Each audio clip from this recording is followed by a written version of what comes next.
ice your life and turn the ashes into magic, yeah, yeah. Taking all the hate, I'm in the sky. Let's talk about Dishonored the Definitive Edition.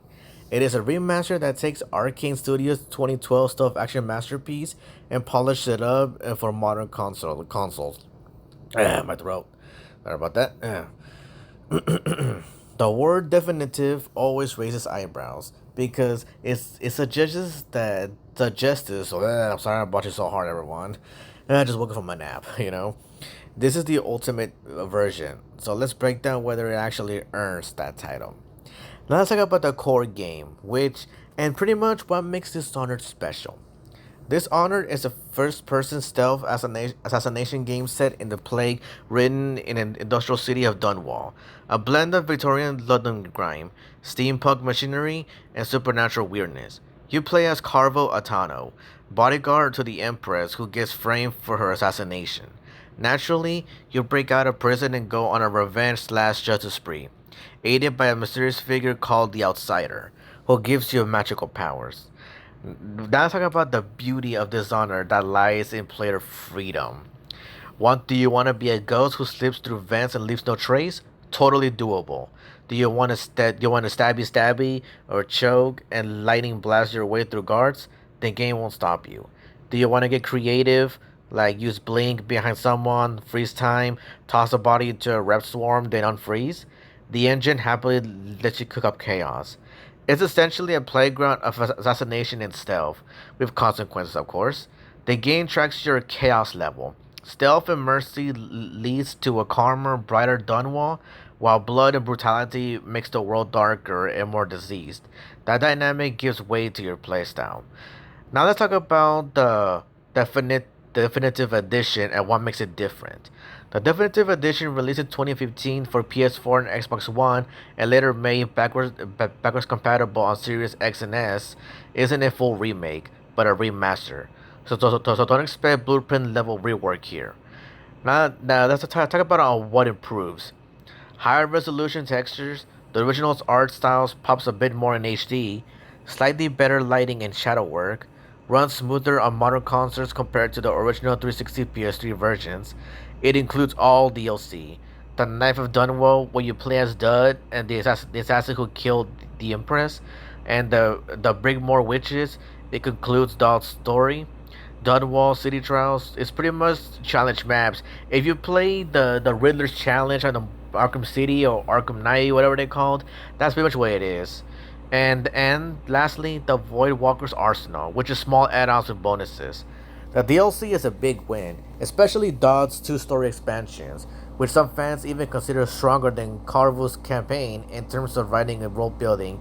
And honestly, because I heard a lot of people say that because I know people back in college that played Dishonored, and they were really telling me that the DLC is a lot better, especially Dodd's story.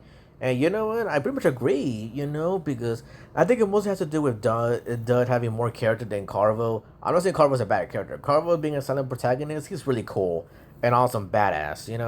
But I feel like Dud is just overall better, especially the story and the writing. It just to me is overall better, in my personal opinion.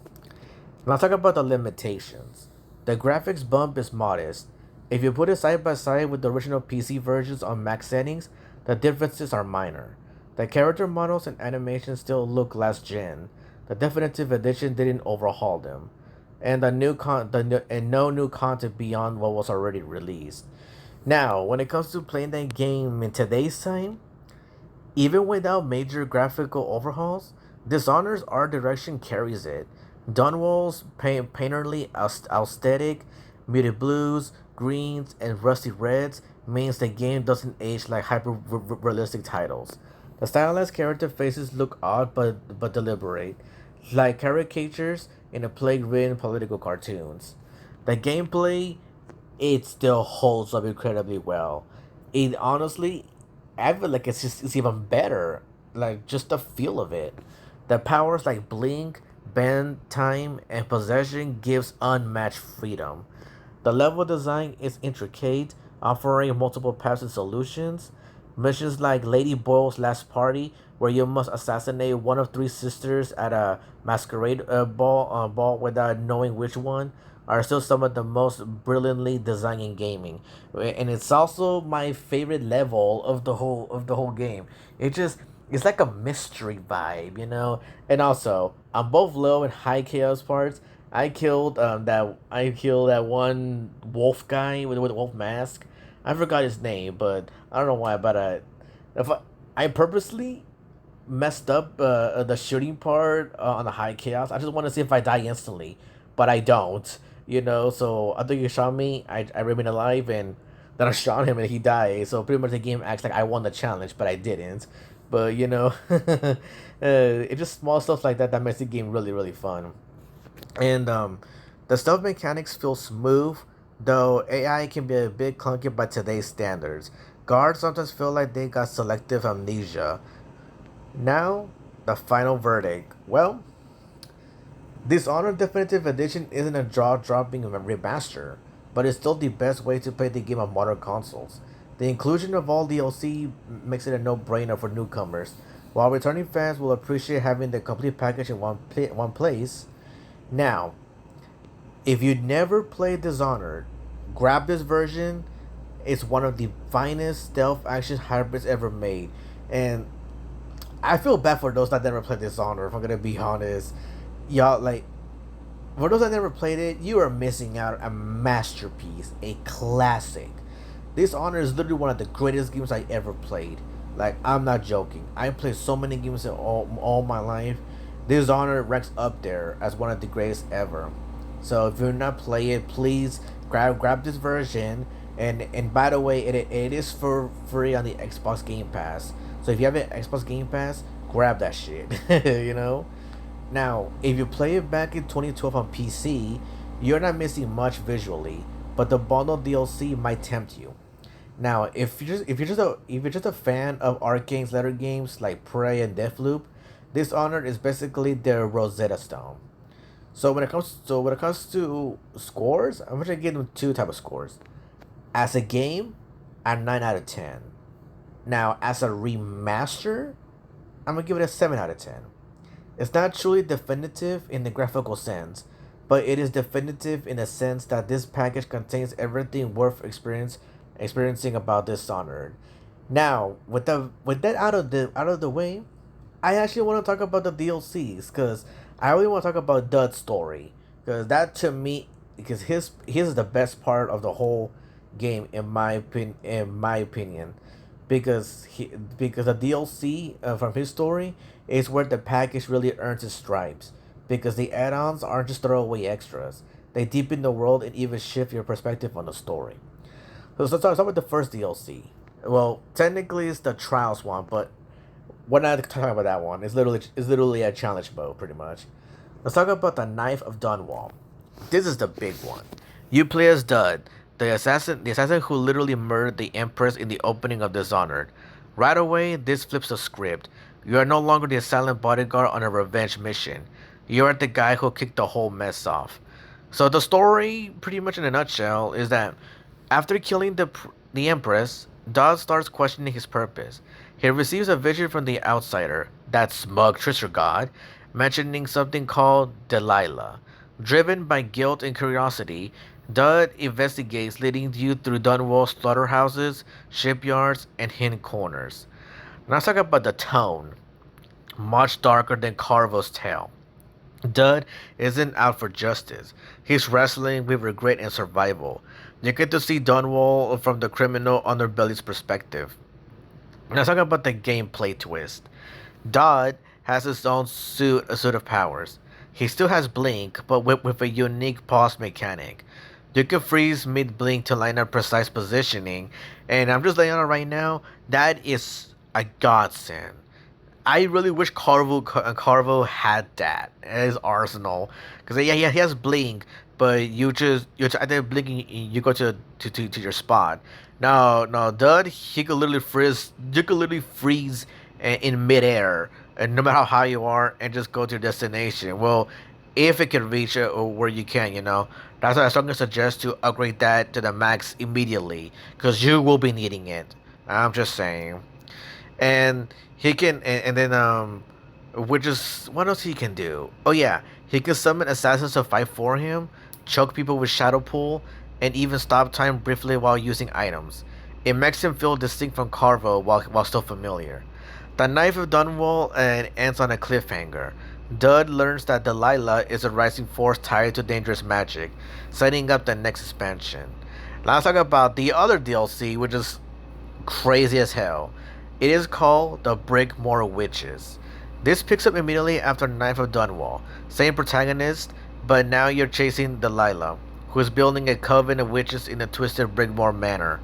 The story of the DLC is that Dud's guilt reaches its peak as he faces Delilah, who is basically a proto-boss for Dishonored 2.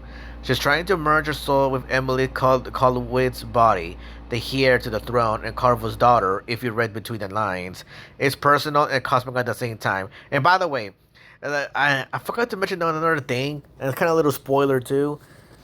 The game did a really bad job, of hiding the fact that Carvo and the Empress, the Emily's mom, they were having like a close relationship. Like if you read the notes or just read it, just see their behavior, especially the relationship between Carvo and Emily, you could pretty much put two together that the Carvo had a relationship with the Empress, and then and in behind closed doors, and they had a baby, and that person and that baby is Emily.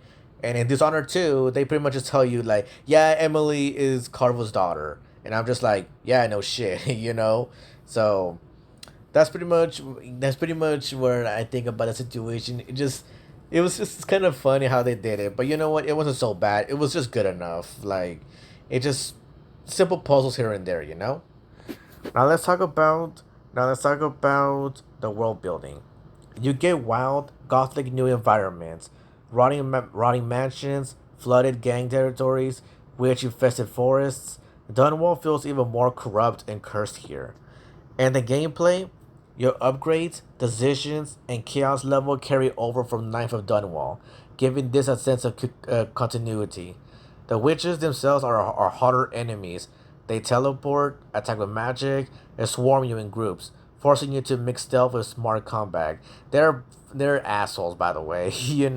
My strategy is use just stop time, or and knock them out, or just kill them instantly. And after that, just get out of there and hide. Because fighting them all at the same time, I mean, you can do that, but it's challenging, and I don't recommend that. So keep that in mind. And the finale pits Dud against Delilah in one of Arkane's most surreal encounters.